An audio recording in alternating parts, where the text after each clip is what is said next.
नमो नमः। मैं हूँ दीपज्योति दास। आप सभी को लर्न संस्कृत चैनल में स्वागत है। पिछले कुछ महीनों से मैं वीडियो अपलोड कर नहीं पा रहा हूँ, मेरा कुछ पर्सनल इश्यूज़ के वजह से, लेकिन इस वीडियो के साथ मैं उम्मीद करता हूँ कि मैं आगे कंटिन्यू कर पाऊँगा। तो इस वीडियो में हम लोग डिस्कस करेंगे कि संस्कृत में अनुवाद कैसे किया जाता है, जैसे हिंदी और इंग्लिश से संस्कृत में कैसे अनुवाद किया जाता है उसके ऊपर हम लोग डिस्कस करेंगे। अक्सर देखा जाता है कि बहुत सारा स्टूडेंट्स को संस्कृत अनुवाद में ही प्रॉब्लम होता है।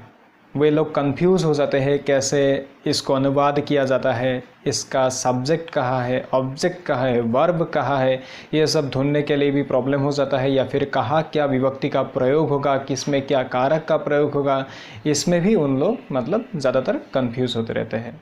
तो इसीलिए जितना हो सके हम लोग इस वीडियो में डिस्कस करेंगे कैसे संस्कृत में अनुवाद किया जाता है। आइए प्रारंभ करते हैं।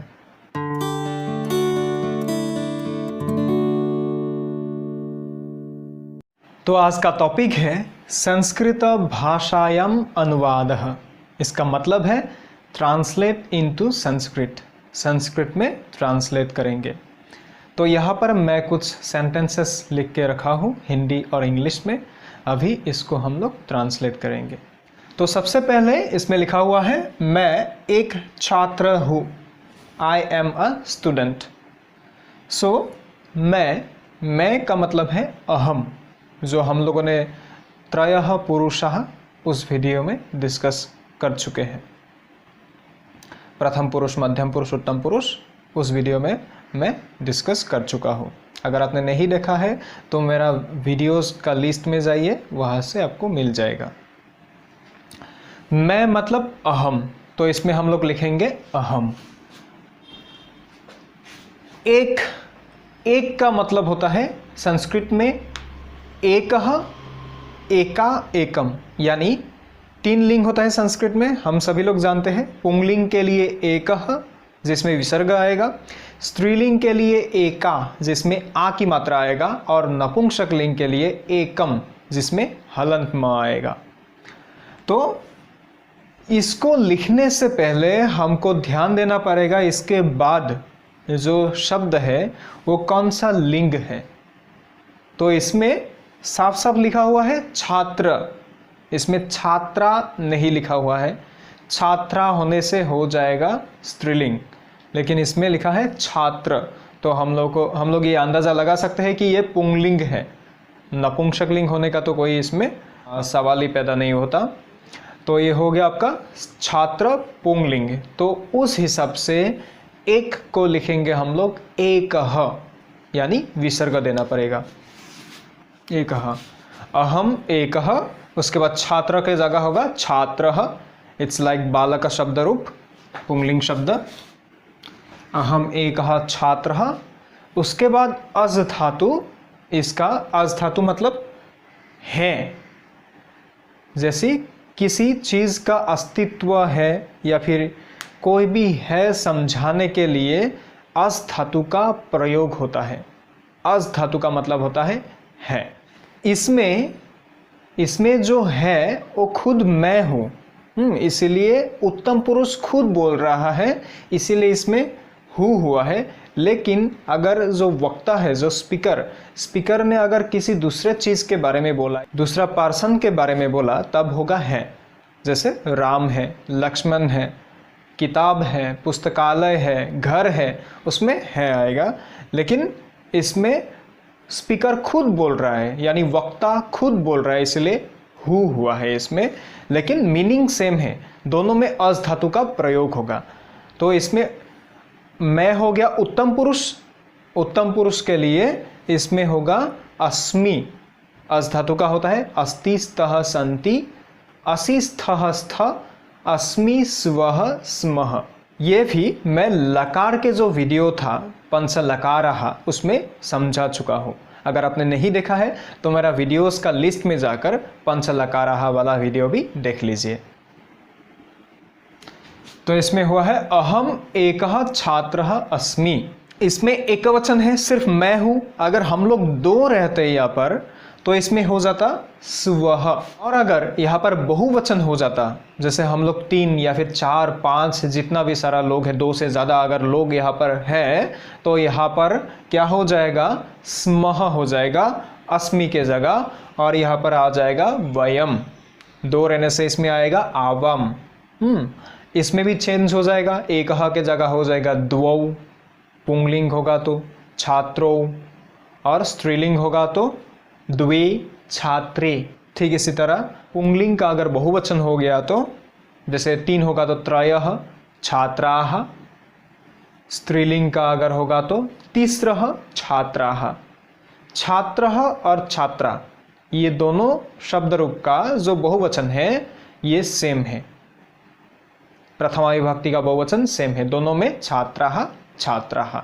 ठीक है, इसमें कंफ्यूज होने का कोई ज़रूरत नहीं है। तो इसके बाद आगे बढ़ेंगे। इसमें नेक्स्ट सेंटेंस दिया हुआ है, मैं स्कूल जाता हूँ, आई गो टू स्कूल।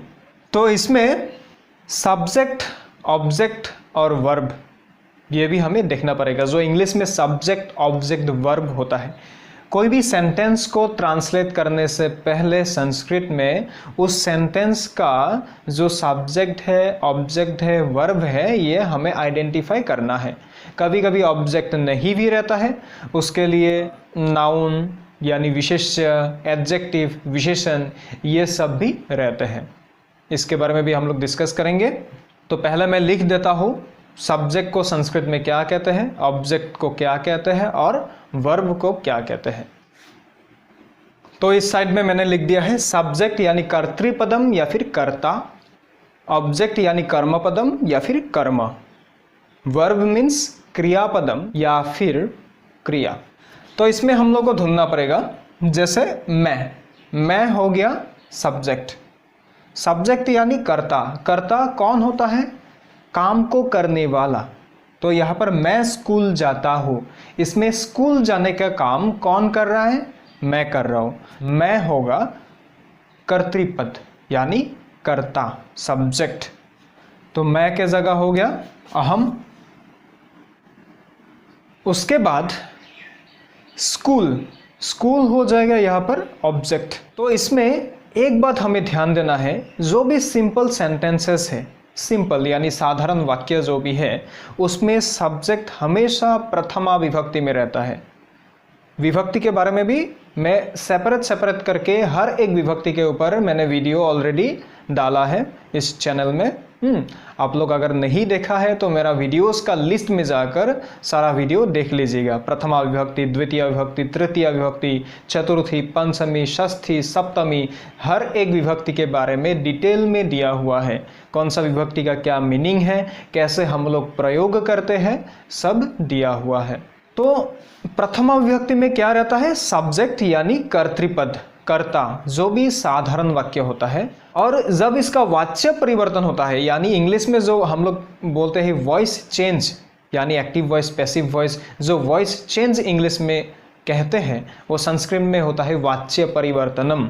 वाच्य परिवर्तनम में ही ये जो सब्जेक्ट है यानी कर्तृपद है, ये तृतीय विभक्ति तक जाता है, तृतीय विभक्ति में चेंज होता है। कर्मवाच्य में तृतीय विभक्ति में चेंज होता है, कर्मवाच्य और भाववाच्य में।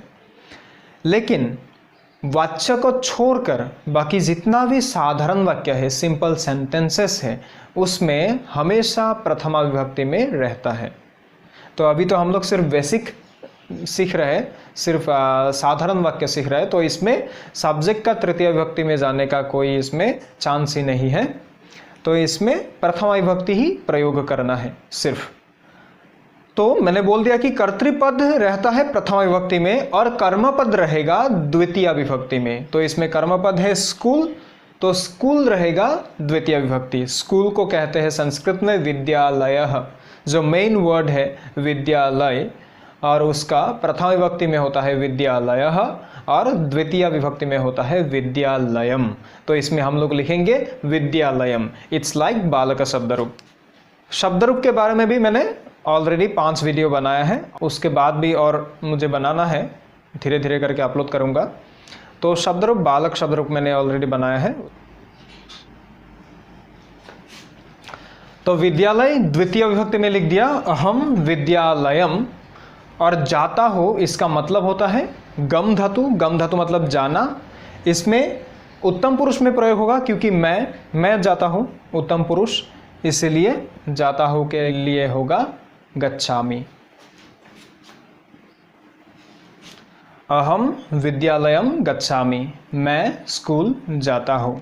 तो इसमें विद्यालय हो गया द्वितीय विभक्ति। और एक तरीके से हम लोग इसको याद कर सकते हैं, जैसे इंग्लिश में जिसमें टू रहता है, जैसे to school, to home, to garden, to restaurant, जिसमें टू रहेगा। I go to school, I go to home, I go to restaurant, I go to garden, I go to playground, जिसमें to रहेगा, to school, to playground, उसमें हमेशा द्वितीय विभक्ति प्रयोग होगा संस्कृत में जब इसको हम लोग ट्रांसलेट करेंगे। तो इसमें हो गया सेकेंड सेंटेंस में अहम विद्यालयम गच्छामि। इसके बाद हम लोग देखते हैं थर्ड सेंटेंस। मैं 10वीं कक्षा में पढ़ता हूँ। मैं इसका हो जाएगा अहम। 10वीं इसको कहेंगे संस्कृत में दशमी। उसके बाद कक्षा में, इसमें हमें ध्यान देना पड़ेगा, ये जो शब्द है शब्द के पीछे यानी इसमें क्या विभक्ति आ रहा है। जैसे विभक्ति का सिंबल जो था हम लोगों ने ऑलरेडी विभक्ति में डिस्कस किया था, कारक तथा विभक्ति में, जैसे प्रथमा ने, द्वितीया को, तृतीया से के द्वारा, चतुर्थी के लिए, पंचमी से, फ्रॉम, षष्ठी का के किरारे, सप्तमी में, पर। तो सप्तमी में आता है में या फिर पर, जैसे कक्षा में, कक्षा पर, घर में, घर पर, ऐसा, स्कूल में, स्कूल पर, ऐसा। तो कक्षा में तो इसमें होगा सप्तमी विभक्ति। और कक्षा शब्दरूप होगा बालिका शब्दरूप जैसा। बालिका शब्दरूप का भी मैंने ऑलरेडी वीडियो अपलोड किया है, आप लोग अगर नहीं देखा है तो आप लोग काइंडली मेरा वीडियोस लिस्ट में जाकर देख सकते हैं। तो इसमें कक्षा में, इसमें होगा कक्षायाम। अहम 10वीं कक्षायाम, लेकिन मैंने बीच में एक हाइफन दे दिया है। इसमें हाइफन इसीलिए दिया है, अगर मैं यहाँ पर हाइफन ना दूँ तो ये दोनों वर्ड अलग अलग हो जाएगा, सेपरेट हो जाएगा। हाइफन का मतलब है ये 10वीं कक्षायाम, ये एक वर्ड बन गया है हाइफन के ज़रिए। तो हाइफन देने का मतलब है ये एक वर्ड बनाना, और हाइफन को हटाना मतलब ये अलग अलग दो हिस्से में बच जाएगा, दो वर्ड बन जाएगा। तो हाइफन अगर हम लोग नहीं देंगे तो इसमें भी विभक्ति प्रयोग करना पड़ेगा। जैसे कक्षायाम में सप्तमी विभक्ति का प्रयोग किया है, ठीक इसी तरह 10वीं में हो जाएगा दशम्याम। इट्स लाइक नदी शब्दरूप, नदी शब्दरूप का भी मैंने अपलोड किया है। 10वीं ये हो जाएगा नदी, बरी की मात्रा, लास्ट में बरी की मात्रा है और ये स्त्रीलिंग शब्द है। तो 10वीं दशम्याम, नदी नद्याम, ऐसा। दशम्याम कक्षायाम पठामि, ऐसा हो जाएगा।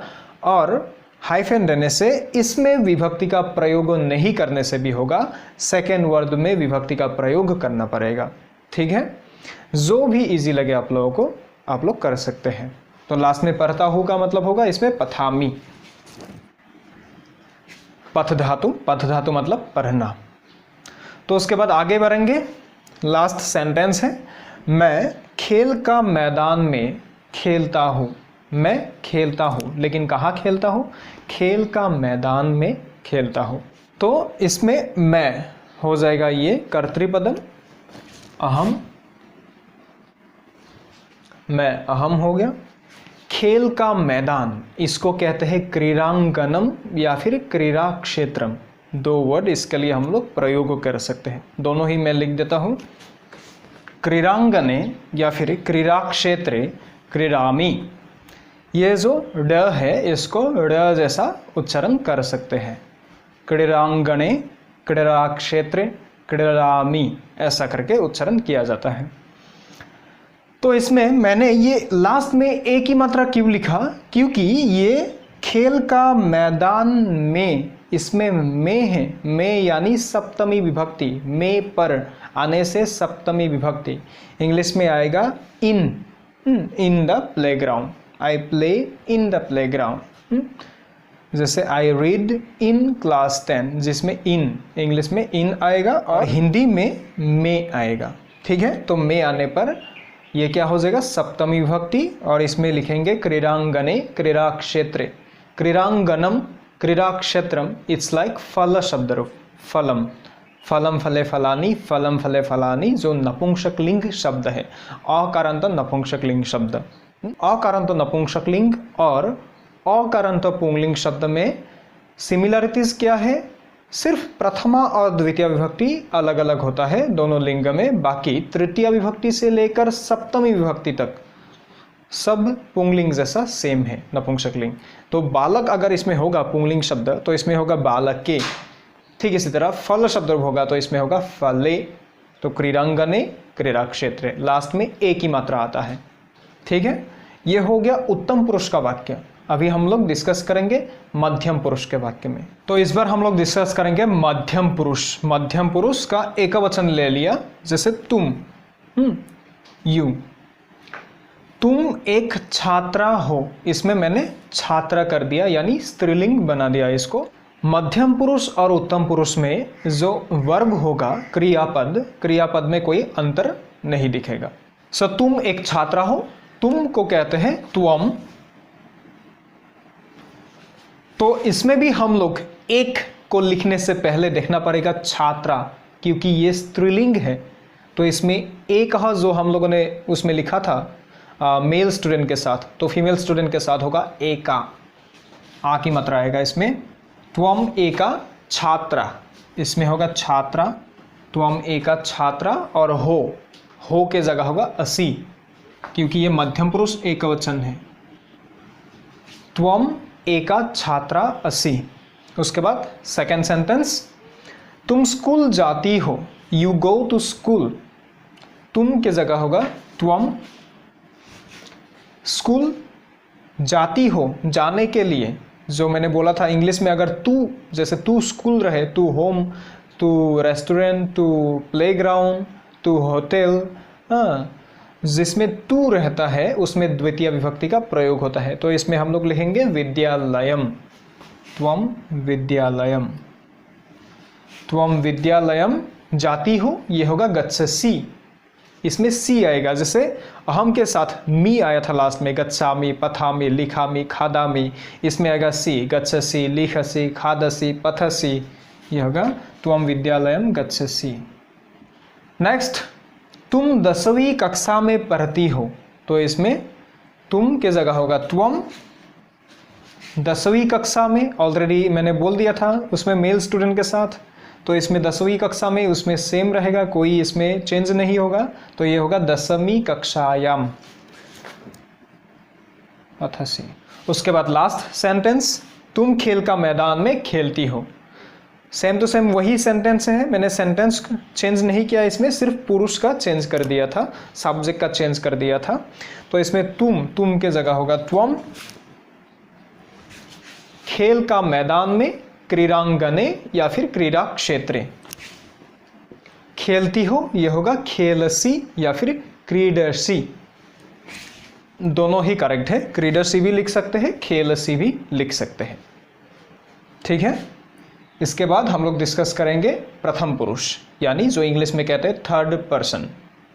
संस्कृत में जो उत्तम पुरुष है इंग्लिश में कहते हैं फर्स्ट पर्सन, जो मध्यम पुरुष है इंग्लिश में कहते हैं सेकंड पर्सन, और जो थर्ड पर्सन इंग्लिश में जो थर्ड पर्सन कहते हैं संस्कृत में वो होता है प्रथम पुरुष।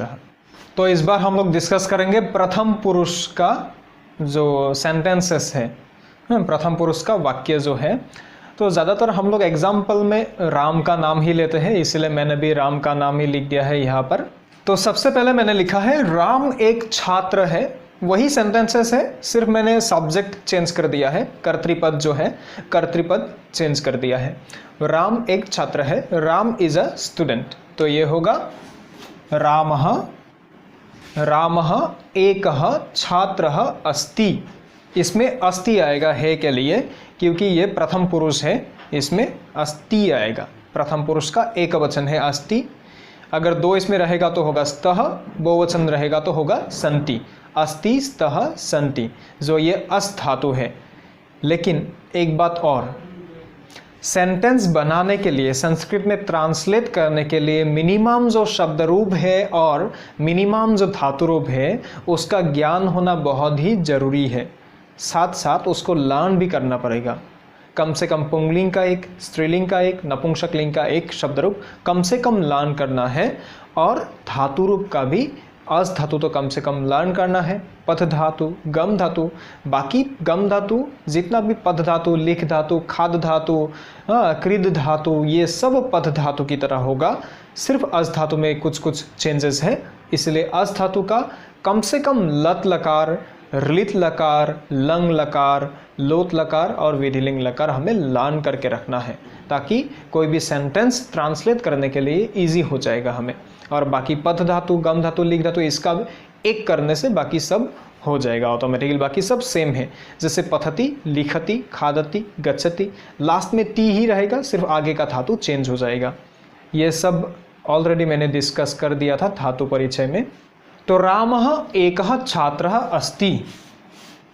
इसके बाद मैंने इसमें लिख दिया है वह स्कूल जाता है। इसमें नहीं लिखा कि राम स्कूल जाता है, क्योंकि हमें बार बार राम शब्द मतलब राम को रिपीट करना अच्छा नहीं लगेगा। जैसे राम एक छात्र है, राम स्कूल जाता है, राम 10वीं कक्षा में पढ़ता है, राम खेल का मैदान में खेलता है, तो बार बार राम का यूज़ करने से हमें सुनने के लिए भी थोड़ा मतलब और जैसा लगेगा, अच्छा नहीं लगेगा।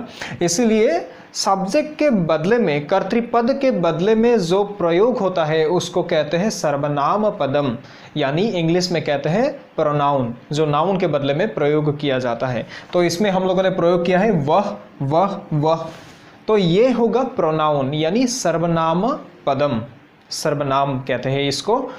वह भी हो सकता है, यह भी हो सकता है, अगर पास में रहेगा तो होगा यह, दूर में रहेगा तो होगा वह। ठीक है, संस्कृत में पास में होगा तो होगा एषः, दूर में होगा तो सः। तो इसमें होगा वह स्कूल जाता है, वह के जगह हम लोग लिखेंगे सः। स्कूल, सो ऑलरेडी मैंने बता दिया था, यह होगा विद्यालयम जाता है, यह होगा गच्छति, प्रथम पुरुष में ती आएगा एकवचन में, सह विद्यालयम गच्छति। उसके बाद वह 10वीं कक्षा में पढ़ता है, इसमें वह के जगह आएगा सह, बाकी सब सेम रहेगा आगे की जैसा। 10वीं कक्षायां पठति, सह 10वीं कक्षायां पठति। उसके बाद वह खेल का मैदान में खेलता है, यह भी सेम रहेगा आगे की जैसा, सिर्फ वह के जगह आएगा सह। सह क्रीडांगने या फिर क्रीडा क्षेत्रे क्रीडति या फिर खेलती, जो भी आपको इजी लगे आप लिख सकते हैं। तो ये था पुंगलिंग के लिए, प्रथम पुरुष का पुंगलिंग के लिए। लेकिन अगर प्रथम पुरुष का स्त्रीलिंग इसमें होगा तो ये सब्जेक्ट और ये सर्वनाम पदम चेंज हो जाएगा। सपोज राम के जगह हम लोग लिख सकते हैं राम, रमा, रमा एक छात्रा है, या फिर सीता एक छात्रा है, ऐसे हम लोग लिख सकते हैं। वह हिंदी में वह ही रहेगा, लेकिन इसमें जो संस्कृत में हम लोग लिखेंगे सह के जगह लिखेंगे सा, आ की मात्रा आएगा। सा विद्यालयम गच्छति, सा 10वीं कक्षायां पठति, सा क्रीडांगने या फिर क्रीड़ा क्षेत्रे क्रीडति खेलति। तो ये था कुछ आज के लिए सरल वाक्य, सेंटेंसेस, बेसिक जो नॉलेज है अनुवाद करने के लिए। इसके बाद हम लोग डिटेल में पढ़ेंगे अगली वीडियो में। संस्कृत में ट्रांसलेट करने के लिए किस किस पॉइंट को और ज़्यादा ध्यान देना है, कौन सी ज़्यादा इम्पोर्टेंट मतलब चीज़ें हैं, वो सब हमें देखना पड़ता है। पूरा सेंटेंस को शुद्ध रूप से लिखने के लिए क्या क्या देखना पड़ता है, किस किस में ज़्यादा ध्यान देना पड़ता है, इसके बारे में और डिटेल में पढ़ेंगे हम लोग नेक्स्ट वीडियो में। ठीक है, आज के लिए इतना ही, मिलते हैं नेक्स्ट वीडियो में। अगर आप लोगों को कोई डाउट है या फिर आप लोग कुछ पूछना चाहते हैं तो मुझे कमेंट करके पूछ सकते हैं। तब तक के लिए देखते रहिए मेरा चैनल। मैं उम्मीद करता हूँ आप सभी को मेरा वीडियो पसंद आया होगा। अगर आपको मेरा वीडियो पसंद आया है तो लाइक कीजिए, कमेंट कीजिए, शेयर कीजिए और सब्सक्राइब कीजिए। धन्यवाद।